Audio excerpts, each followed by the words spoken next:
जो गुरु प्रेमियों सभी को प्यार भरा सादर सप्रेम जय। आगे सतगुरु जिनका नाम है घट के भीतर धाम, ऐसे दीन दयाल को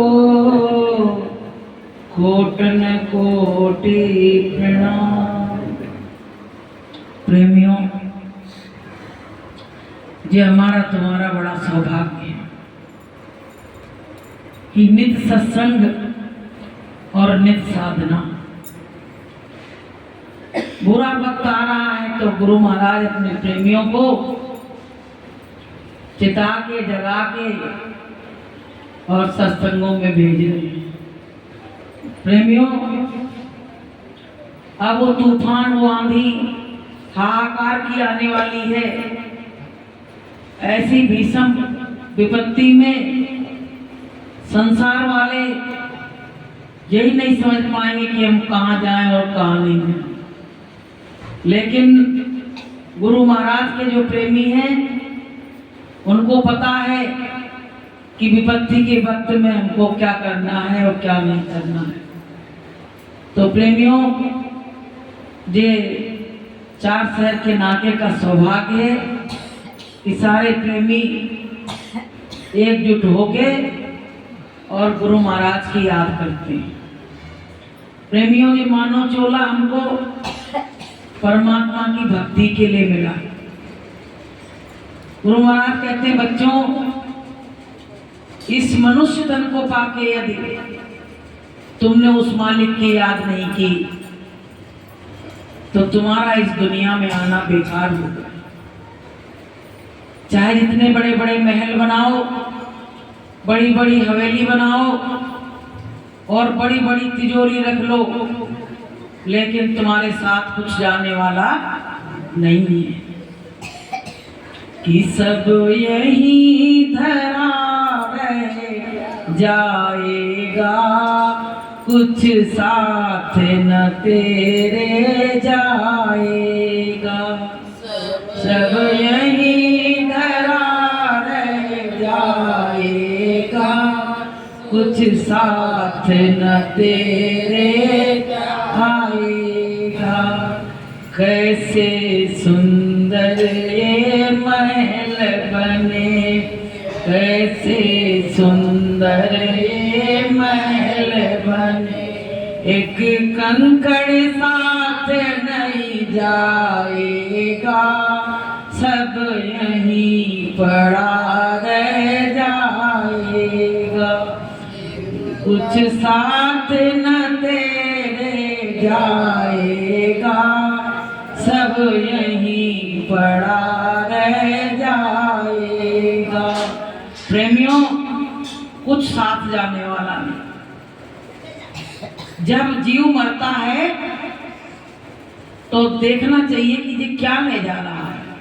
कुछ यहाँ से चुरा के ले जा रहा है क्या? धन संपत्ति माल खजाना कुछ ले जा रहा है? बेचारा जैसे हाथ होते वैसे हाथ रह जाते हैं, जैसे पैर होते वैसे पैर रह जाते हैं। बस आंख बंद करी, मुंह फाड़ लिया और राम नाम सत्य हो गई।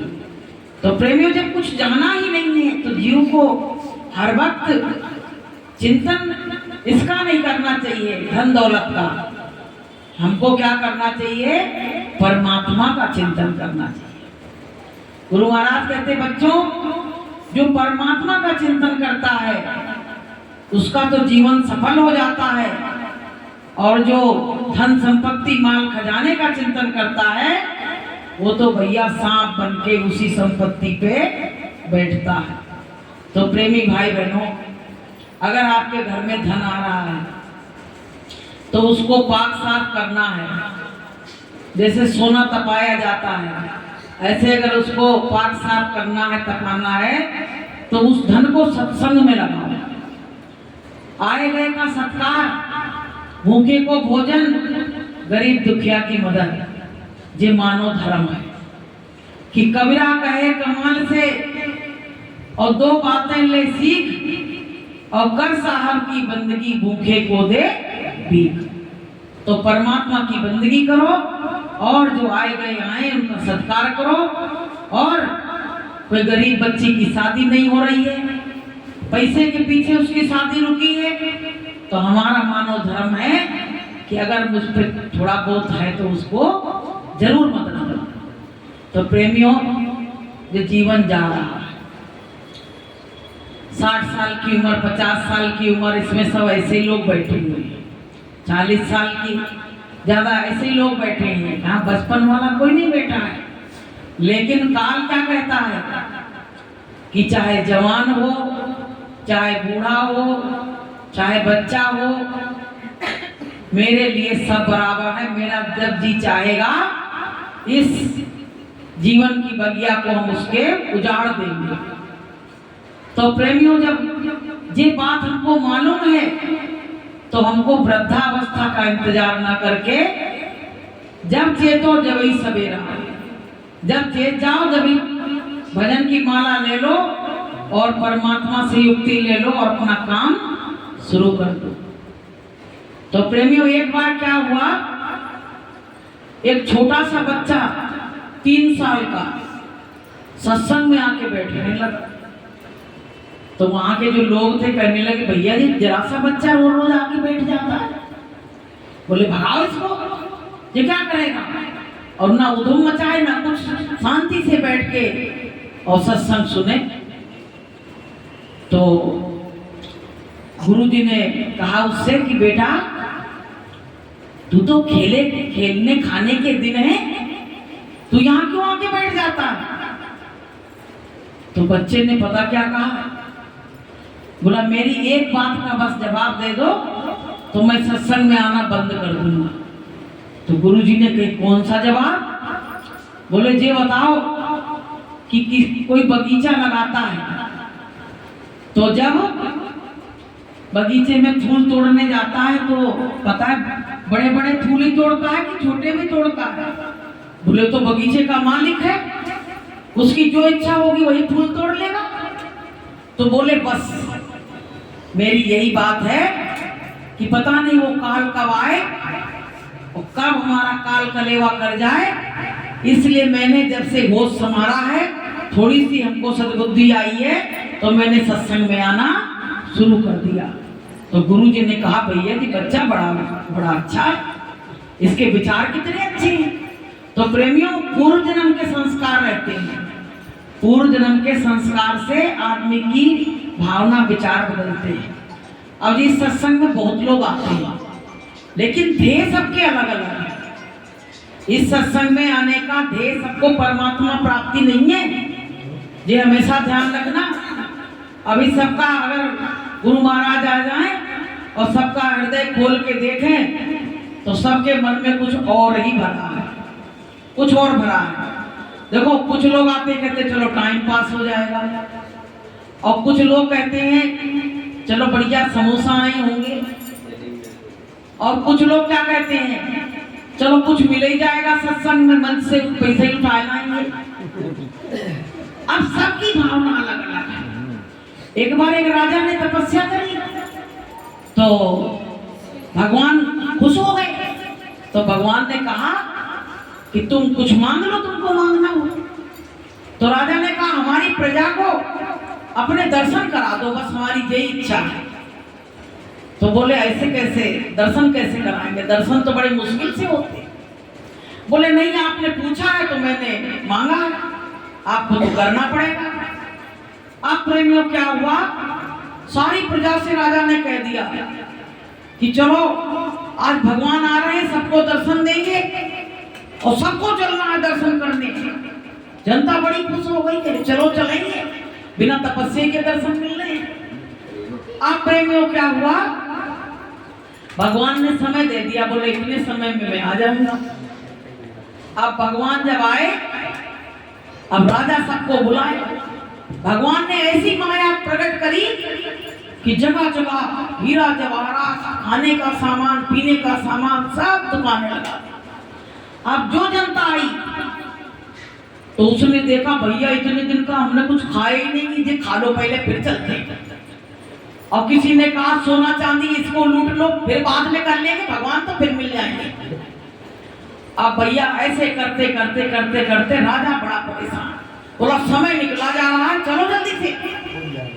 लेकिन वहां चलते चलते में राजा की पत्नी भी वही रह गई, जनता तो बहुत दूर की बात है।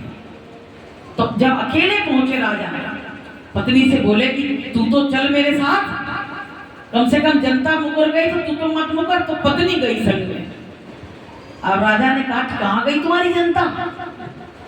बोले अरे ऐसा माया का पसारा था कि वहां सब उसी में लग गए और जनता यहाँ तक पहुंची नहीं पाई।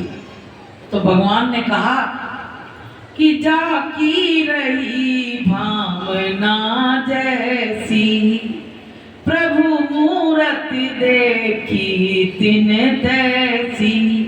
जिसकी जैसी भावना होती है वो उसी चीज को पकड़ता है। तो प्रेमी भाई बहनों, हमको सबको जैसे राजा दर्शन कराने के लिए सोचता था, ऐसे ही सुरेश भाई साहब सोच रहे हैं, मास्टर जी सोच रहे हैं कि सत्संग हो, साधन भजन हो, सब लोग जाएं, गुरु महाराज के प्यारे और दुलारे बन जाएं।